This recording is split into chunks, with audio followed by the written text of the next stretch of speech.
Hello guys, and welcome back to another video. Today we have another part of What If Deku Had Haki.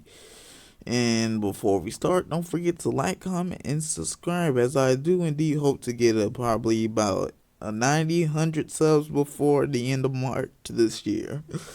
And if we can, let's try and get at least 2 likes. It's sad that my first like goal is 2 likes.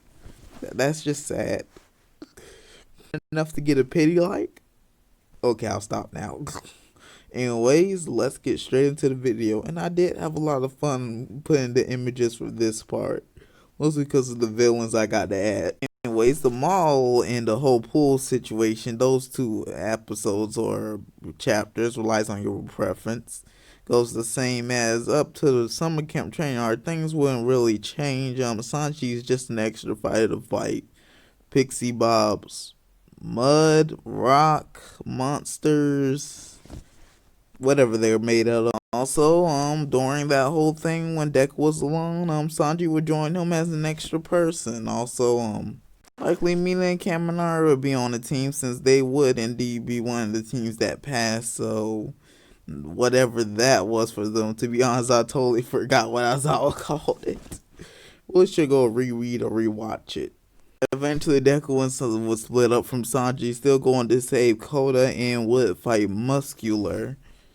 The only difference being here is that his arms aren't in as bad of shape. Although any shape would be better than what his arms were at the end of that battle. Did you see that? That's one of the reasons I never go back to the battles, because of how brutal Deku's arms end up looking. We get the appearance of the first villain in this part, everyone's favorite villain from the Adney's Lobby arc and the Ward 7 arc, technically Rob Lucci, as he would come face to face with Bakugo and Shoto. As he would say he's there to capture Bakugo as... the bird had a cloak too, I just noticed that. Anyways, as he would begin to fight the 2, easy and able to move over the 2 attacks and treated them like, well, how do I say it? Like they're actually heroes in training. Except for worse, actually treating them like they're actual amateurs. I guess they technically are amateurs at this point. And treating them like the amateurs they are. Anyways, until Sanji would come in, which Rob Lucci would dodge a kick from this guy. Together the 3 would battle him, even forcing him to use his quirk, or I guess quirk substitute devil fruit power. Well, devil fruit powers are quirks. The devil fruit powers are quirks in this universe, which would be I forgot what it was called. I was doing a video on what if Sasuke had it too. The Liper, we'll just call it the Liper, the Liper fruit. I think that's what it's called in English, since he transforms into a Liper. Anyways, in this one, he'll be able to decimate the 3 of them. I don't care what anyone say, we all know how strong Lucci is. And would easily be able to, put the other 2 down and knock out Bakugo and carry him with me. Wait, with me? I'm sorry, carry him with them. As luckily, Dark Shadow would come in, Monster Dark Shadow, Giganta Dark Shadow, Gigantamax, okay, I'll stop, would come in and would lay a smackdown on Rob Lucci. As he wouldn't, even with observation, wouldn't be able to overpower this thing. So on to the next scene. As luckily Mr. Compress would come in with his marbles, capturing Bakugo and Tokiyami and rescuing Lucci. Oh yeah, I almost forgot to say Bakugo and Shoto. I guess Shoto would still use his fire to take out Dark again to Dark Shadow, but really who cares? Yeah, I do. I just forgot. I skipped over. As when Soto would use his ice, the whole ice pillar thing, Sanji would attempt to jump over and try and kick Mr. Compress out there. Or was it Dr. Compress? No, I'm pretty sure it was Mr. Compress. As that would not work, I just wanted to add something extra. So look at this extra scene of, oh wait, the arc ends the same, and look at this extreme of Rob Lucci being there along with the rest of the villains. And wait, where's Dobby? Where was Dobby? Oh, there he is. He's just not in the photo. I can see his black hair. Or Toru, I think his name was. As we get two extra pro heroes during the villain invasion part of this arc, of course, we get Marco the Phoenix, who is Whitebeard's commander in the show anime One Piece, and of course Travago D Law, one of the worst generation in One Piece. Trafalgar D. Walter Law.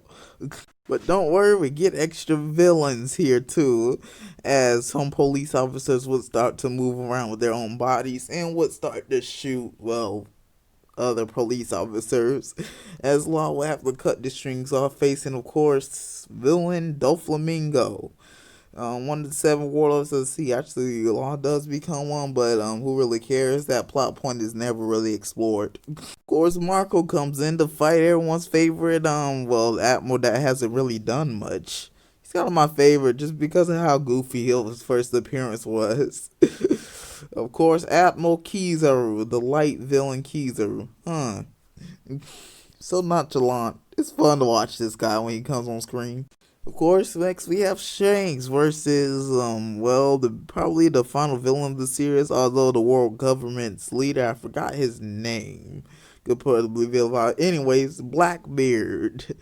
I forgot to write something down for what he was doing, so, yeah. Although he probably actually could keep the guns and everything. Of course, he still gets the power of the dark fruit, although that's probably, although we could just call his devil fruit name his quirk name, because I have no creative idea of what to call these quirk names. Anyways, on to other stuff.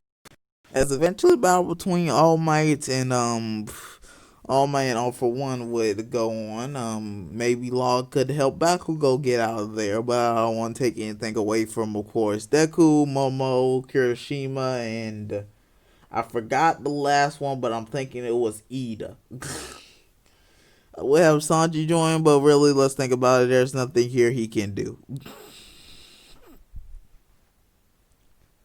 As eventually the three villains hovering out from for Blackbeard would be able to escape, and the battle between these two would end as its canon itself, of course, All Might's retirement. And of course, that will end off this video and this part.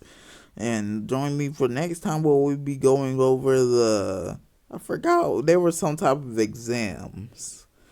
Although there were some type of exams. I totally forgot what they were called, but I'll probably go over that. The meeting with the big three. Of course, Mirio, Toga, and Tamaki, I think his name was. I cannot remember his name for the life of me. Mirio, Nejire, and Toga. Not Toga. Tamaki, yeah. The provisional licensing exams. That's what it was called. And probably the beginnings of the overall arc. Although now I have to think of an extra person to put in there. Who could possibly be a great villain to add to Overhaul's arsenal? Leave that in the comments. Maybe I should save Doflamingo for there.